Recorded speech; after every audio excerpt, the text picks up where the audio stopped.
Trump is running into, or the Trump administration's efforts are running into legal challenges in district courts around the country. Now, Donald Trump has said Palestinians won't have the right to return to Gaza, or wouldn't have the right to return to Gaza, as part of his plan to take over the region and create a Riviera of the Middle East. The US president reaffirmed his plans about relocating citizens to neighbouring countries in an interview with Fox News. It comes as Hamas postponed the latest exchange of hostages with Israel, with huge concerns about the fragility of the ceasefire deal. Let's go to Washington, D.C. and speak to Anita Powell, reporter for Voice of America, who is at the White House. Anita, good evening to you. Good evening, Kate. We are expecting, aren't we, to hear from Donald Trump this evening. He's still sticking with his plan for the US to take over Gaza, despite international condemnation over it. Does that come as any surprise? And are we going to hear even more from Donald Trump tonight? Well, I wouldn't make any bets about what we're going to hear from Donald Trump tonight. At about 5:30 this evening, that's in a few hours, he's set to sign some executive orders in the Oval Office. And we expect the ones that he's going to sign today are going to be about these impositions of 25% tariffs on imports of steel and aluminum.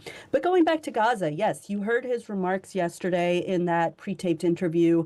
And of course, his remarks on Tuesday when he did say the U.S. is going to own Gaza. To what I have to say were gasps from the audience in the East Room. I was there when he said it, and there was surprise in the room, including from the face of the Israeli leader, Bibi Netanyahu, who apparently did not know he was going to say this. But yes, in true Trump form, usually when Trump says something and he's pressed on it, he will dig in. That is what he is doing now. He is framing this as Gaza being an unsafe environment for people to live because of all the unexploded ordnance, because of all of the destruction, and saying that, this is, I guess, a humanitarian effort to move them out of this dangerous situation into another place, perhaps the Negev Desert, perhaps development in Saudi Arabia while they rebuild Gaza. And that is the plan that he is sticking to. It has to be noted that when he was asked on Tuesday if Saudi Arabia had insisted on a Palestinian state, he said no. Almost immediately, Riyadh released a statement saying, no, we do want a Palestinian state. So this plan is not going to be without obstacles, especially from powerful regional partners. Yeah, OK. Well, he's doubled down on that today. Let's see what he says later on. And I also note that a judge has ordered Donald Trump to comply with an order lifting the federal spending freeze as well. So obviously, I think it was last week, wasn't it? We saw a complete block on federal spending across many different departments. That was temporarily halted by a judge, by the courts, effectively. And a judge ordering again today that the Trump administration must fully comply with an order lifting its broad freeze on federal spending.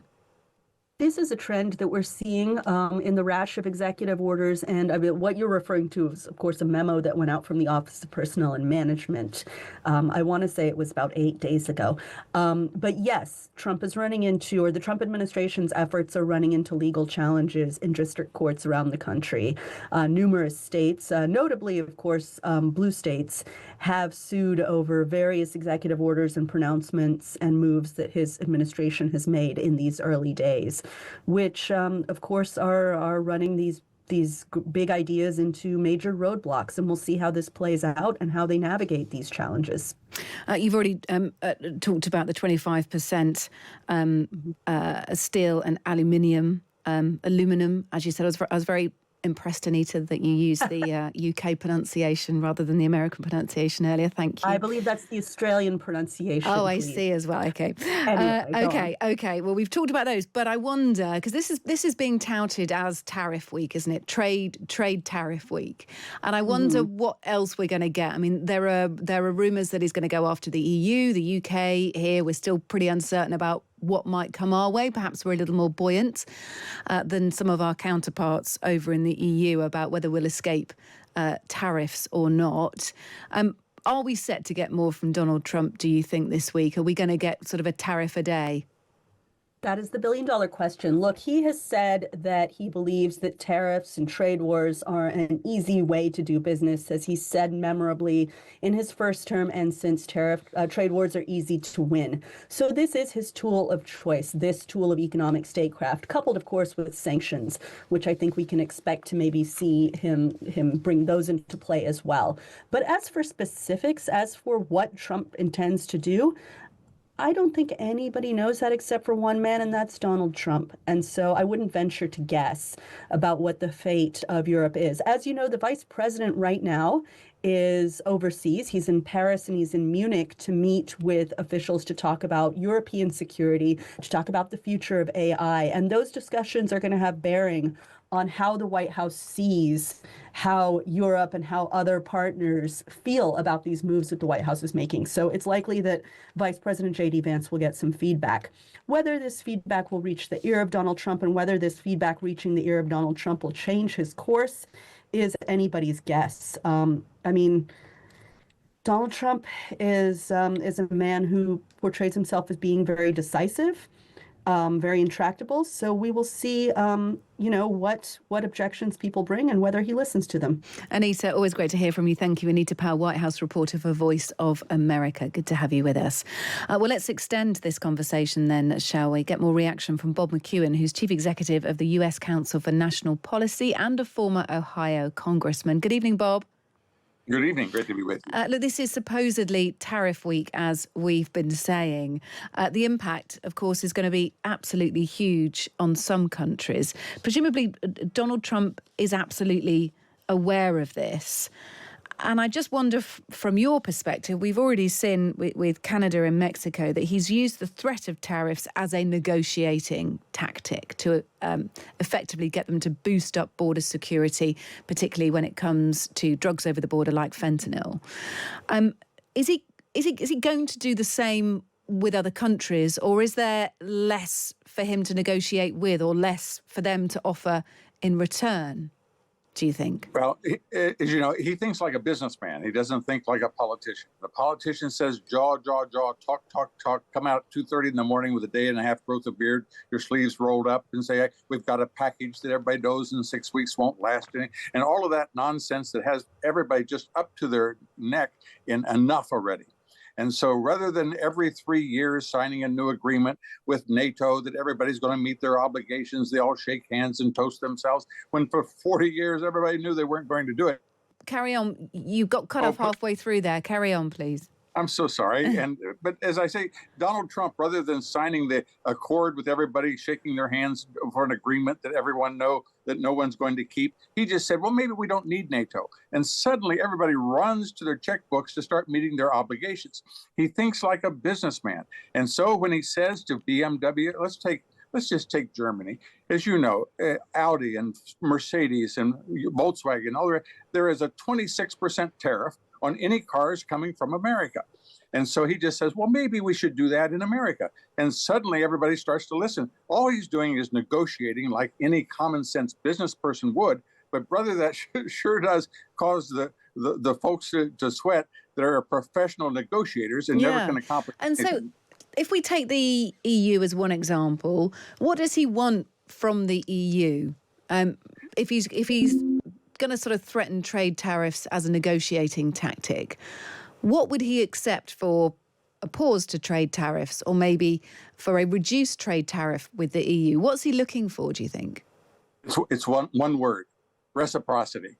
That is, you treat America the way that America treats you. But America is supposed to always just take it on the head, let Germany negotiate with the Soviets, with the Russians, with Nord Stream, give them hard currency so they can fight their battles, and then expect Americans to pay the taxes to come in and defend Germany. That sort of thing is just starting to wear thin. We took it for 40 years and said it was a good thing to do, and we would just put our head down, and when currencies collapsed in Argentina or third world countries or Mexico, Americans would always belly up and bail them out. We've done it forever and ever, and we've finally reached a generation that's not a World War II generation that says, why is it that we can't be treated the way everybody else is being treated? And Donald Trump was their choice.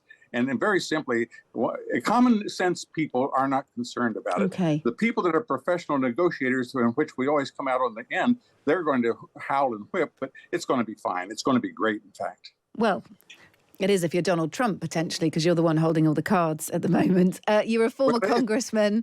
It's going to be great for all the free countries. It really will. Allowing China to walk into Panama the way that it has, allow it to militarize the South China Sea the way that it has, having a strong, free America working together is going to be the benefit of all of us. I guarantee, just think 5 years from now, the world is going to continue to be much more safer for those that believe in freedom and free enterprise. Oh, hang on. Without labouring this too much, Donald Trump bringing in trade tariffs is going to potentially spike inflation in lots of other countries. That is one of the criticisms. That is one of the repercussions of Donald Trump and his trade tariffs, because countries' exports are going to cost them more. In the short run, theoretically, that's the way it works. And every tax is a burden on people. And so theoretically, if you tax for anything, for gasoline or for anything. And so the purpose of it is to sit down, let's don't have that happen.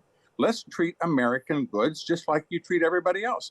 There are, throughout the EU and elsewhere, there are those that treat every country differently than they do America. They always know that they can ding America a little bit more on pharmaceuticals or on energy or on whatever, and America will just take it, and it always has. All right. This is just a matter of, say, equality. Okay, Bob, before you go, Donald Trump's plans on Gaza have been widely condemned. They've been described as ethnic cleansing by the United Nations and other bodies. I just wonder how that policy goes down in Republican circles. Have we lost Bob again? Oh, hello, Bob. Sorry. It makes, I hope I'm still here. Yes, you are. Carry on.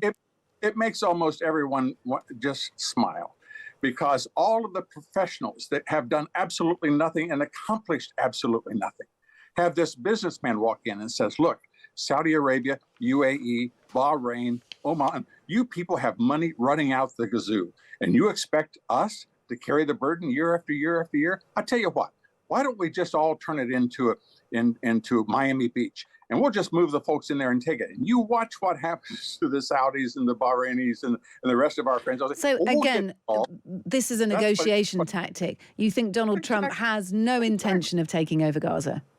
That's exactly. I think that's the assumption. He's going to make them begin for the first time to carry the weight, rather than constantly looking to the American taxpayer with the support of the British, but yet the burden being carried primarily by American soldiers. Those days are over under his leadership.